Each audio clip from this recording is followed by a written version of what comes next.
Бул жерде жалпысынан 150ден ашык туар койлор багылып жатат. Өзүбүздүн эле ушу Нукура кыргыздын жылкылары.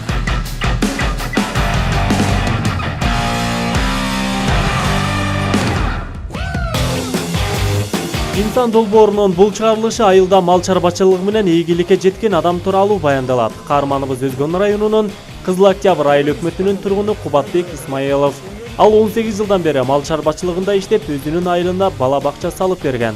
Аны айылдын тургундары ийгиликтүү инсан катары баалап, баскан жолун үлгү тутуп келишет. Бүгүнкү программада дал ушул Кубатбек мырзанын мал чарбачылыгындагы алгылыктуу жумуштары туурасында кеп кылып беребиз. Ушул жерде туулдук, ушул жерде чоңойдук. Ушу жаш кезибизден эле ушу чарба менен алектенип келатабыз. Азыркы учурда ушу Кудайга шүгүр ушул чарба менен бала чага бактык. Ушу жашыбыздан ушул жерден эле сыртка чыкпадык. Ушул жерде калып чарба менен жаман болбодук. Мен башта бул чарбага кызыкканым биз 92-жылы 90-жылы службага кетип 92-жылы келгенбиз. Ошол маалда бизде бир заманды билесиңер, заман бир аз-маз татаалыраак болуп турган экен биз келген маалда. Анан аябай адамдардын агымы коммерцияга адамдар берилип аткан учур экен. Анан мен дагы келип армиядан келгенбиз, 1 ай 2 ай жүрдүк, айылда иш жок, жумуш жок. Анан кийин коммерция кылсамбы деген ой болгон. Мендечи коммерция кылсамбы деп чындыгында айтканда Бишкекке барып аз-маз иштегенмин, аз-маз иштеп келгенимде биз жаш экенбиз көрсө, анда өзүбүздү чоңоюп калган сезген экенбиз. Барып бир 2 айда жаңы жылга үйгө келсем, атам аябай сарсана болуп атыптыр. Келгенден кийин эле кармады дагы балам. Ушу шаарга барбай эле койчу. Ушу айылда деле ушу эмгек кылсаң, тиричилик кылсаң болот балам. Биз айылда эле ушунчалык силерди багып чоңойтуп келгенбиз деген сөздөрдү айтканда, атамдын тилинен чыга албай ушу айылда калгам. Калганда дыйканчылык кылдык. Дыйканчылыктан кийин анан чарбага өттүм. Эми азыр кыскасын айтканда азыр основной чарба менен. Анан дыйканчылыкта кылабыз. Чарба кылган адам сөзсүз дыйканчылык кылыш керек. Дыйканчылык кылбасаң баарын эле бу жүгөрүн дагы тойтты кыскасы сатып алсаң, анда кыйыныраак болуп калат. Ошон үчүн биз дыйканчылык менен чарбаны бирдей алып кетебиз.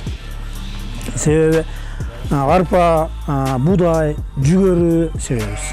Ошол арпаны, жүгөрүнү, будайды камдап алсаң, бул малды, чарбаны кылсаң болот да. Малды багып кетсең болот кыскасы.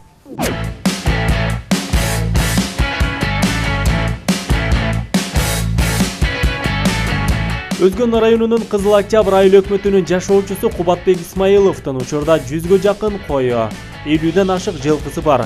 Мындан тышкары мал чарбачылыгы менен да алектенет.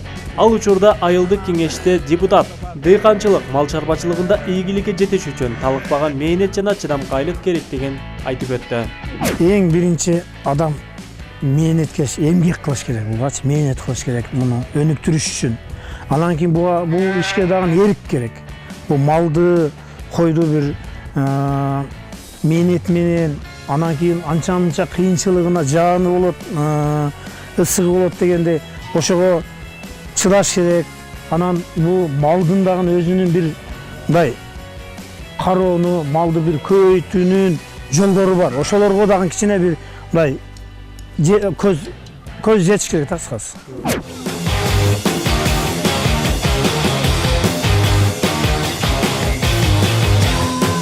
Каарманыбыздын мал чарбасын алып кетүүдө бир адам эле баарына жетише албайт.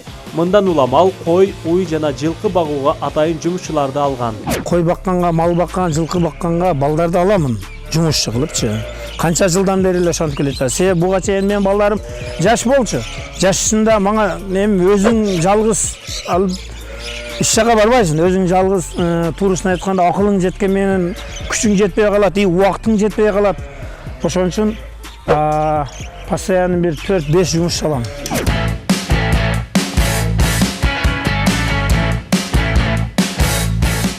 Жазгы төл кылабыз. Жазгы төл кылганыбыздын себеби Кышында күн суук болгонго байланыштуу биринчиден потеря көп болот.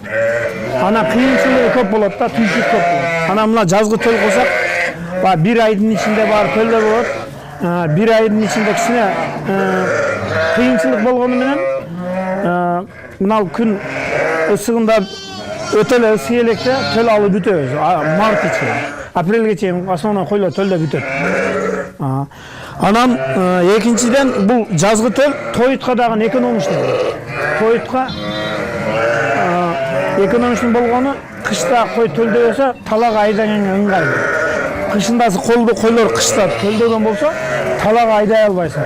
Себеби баягы карда козуларга жатып алса сууга түшүшү мүмкүн. Каарманыбыздын 150ден ашык туар койлору бар. Бул жерде жалаң эгиз туган койлор өзгөчө камкордукта багылып жаткан болсо, тигил жерде жалкы туган койлор багылып жатат. Азыр биз каарманыбыздын мал чарбачылыгы туурасында жайытка барып кенен таанышып алабыз.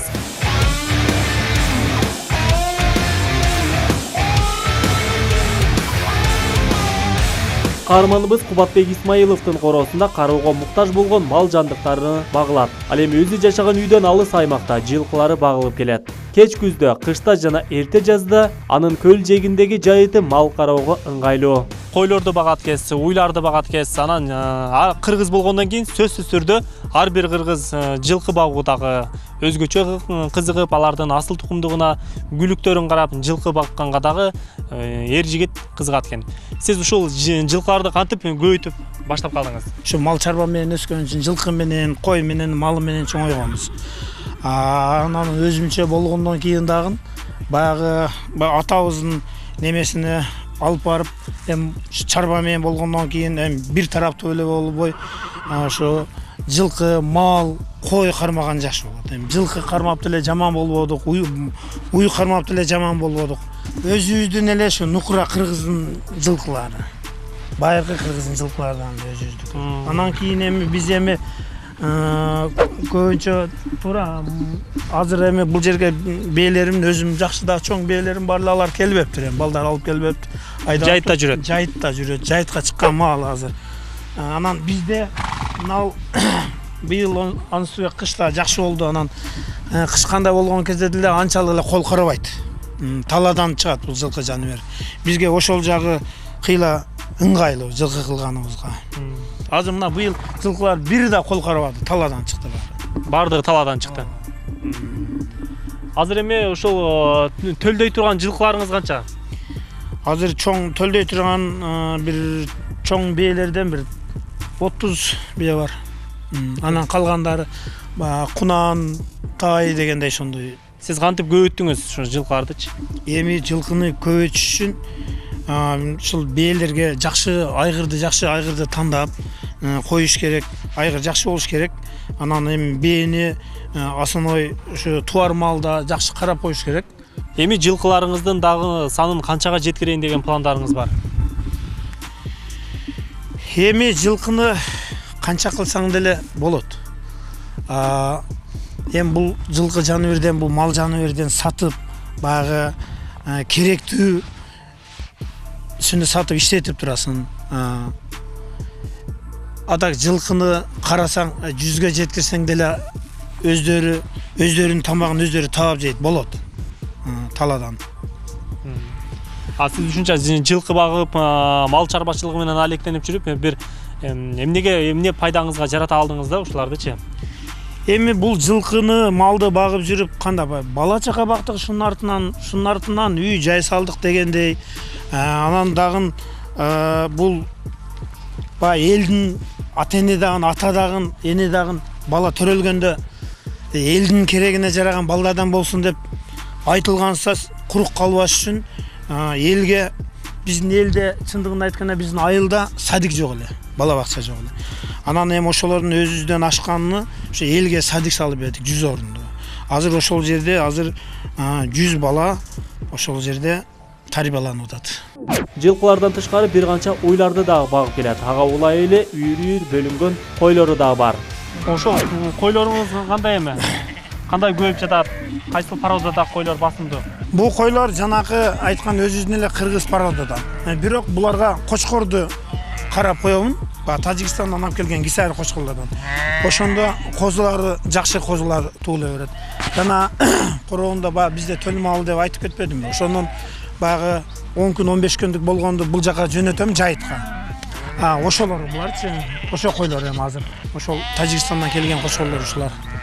Мына чоң кочкор ушул Тажикстандан келген мына чоң кара кочкор, наркы кочкорлор турат. Ушуларды бүт Тажикстандан ушуларды 25 миңден 30 миңден алып келген ушу кочкорлорду. Кочкорлорду 35-40 миңге чейин алып келебиз. Бир кочкорду ма? Бир кочкорду. Ошондой кымбат болот экен, Ошондой эми Тажикстандан эми урукка коебуз деп, эми урукка кымбат болбойт деген неме бар бизде, принцип бар. Эми урукка коюштун атайын ошо Тажикстан кочкорлорун алып келебиз. Өзүмдүн жекече оюм боюнча бул чем олордун өзүнүн кисари бизге караганда кисарини биз бакканда кисари бошураак келет экен. Мындай чыйрак болбойт экен. Мына биздин өзүбүздүн кыргыз породага ошол кисари кочкорлордон койсок, козулар аябай сонун түшүп, анан чыйрак тагын болот экен. Баягы олордун өзүнүн койлорунан алып келсек бизге мындайча айтканда назик болуп калат экен да, аябай өнүмү дагы ончолук болбойт экен. Азыр бул жерде ушул бир короо коюм ушул жерде азыркы айдап келген койчум. Ошол карап жатат. Ошол мындай козулар ушинтип чыйралып чоңоюп калгандарны ушул кошобуз буга дагы. Бир короо ушул 500дөн 600дөн ашпайт. Эми кой багуу үчүн ушул жайытыңыздар кандай ыңгайлашкан бул жактачы? Атайын ошол кой багууга, мал багууга ыңгайлашкан жайытка көчүп келип жашап жатасызбы азыр? Ооба, ошол ушу кой багууга, мал багууга бул жерде аз маз мүмкүнчүлүк бар үчүн ушул ишти кылып атабыз. Себеби айылда болсо мындай көп кой менен айылдын ичинде батпайт. Ошон үчүн ушу чекеде короо сарай салып ушул жерде кармайбыз. 18 жылдан бери мал чарбачылыгы менен алектенген каармандын алдыга койгон максаттары көп. Алардын бири бул койлорду, жылкыларды асыл тукум түрүн өстүрүү. Ал эми жеке жашоосунда Кубатбек Исмаиловдун 6 баласы бар. Бир неберенин таятасы. Жубайы балдары менен учурда айылда бактылуу турмуш куруп жатат. Инсан долбоору, Өзгөн району.